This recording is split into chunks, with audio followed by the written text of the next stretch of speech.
So HP dubbing its customer experience software. Palo Alto-based HP struck a deal with Ontario-based OpenText to divest its CX assets for $170 million. Now, the story of what OpenText gains is less compelling than what HP loses.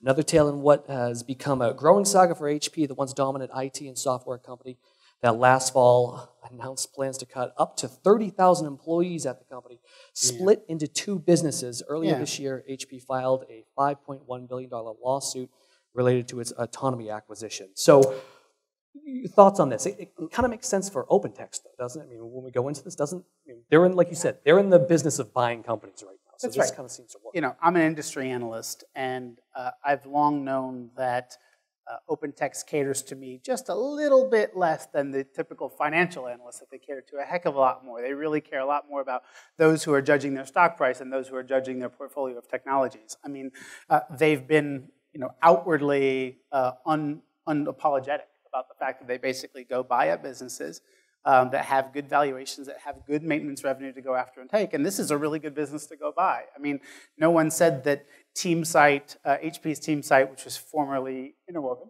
was any super contemporary innovative company. Anybody who's in the room knows that maybe that's not the case if you're on it. But look, it's got a good bit of revenue coming in year over year. To have $85, $95 million coming in maintenance revenue that you have to do nothing for, that you don't have to put in a bunch of R&D behind, and is pretty good profit, is not a bad business to go buy when that's the model that you have. Well, so go back to that profit. Now, I read something, and you and I talked about this off camera, about it being the company being profitable within 2 years, basically, after the purchase. Now, you say no, not necessarily, right? So, so the quote was, not that they'll be profitable. It's already a profitable business right now that they buy. The point that was made in one of the articles was, which was incorrect, was that given the purchase price of $170 million, that they would make the money back within 2 years because of the $85 to $95 million revenues. The challenge with that statement is that that assumes no operating costs whatsoever. So of course that's wrong. But certainly, look, at a 50% margin, it takes them 4 years. But nonetheless, it's a good business to go buy given their model. And I think, as you mentioned, it's been very public that HP, first of all, they split about 6 months ago into two companies.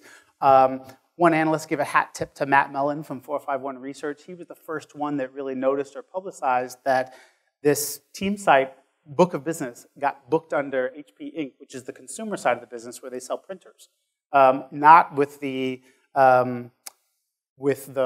enterprise side of the business. So we kind of knew for a while that they were trying to get rid of this, and they've been very public about their it's just bound to happen. It was lack who was of going to be the buyer itself. Yeah, exactly.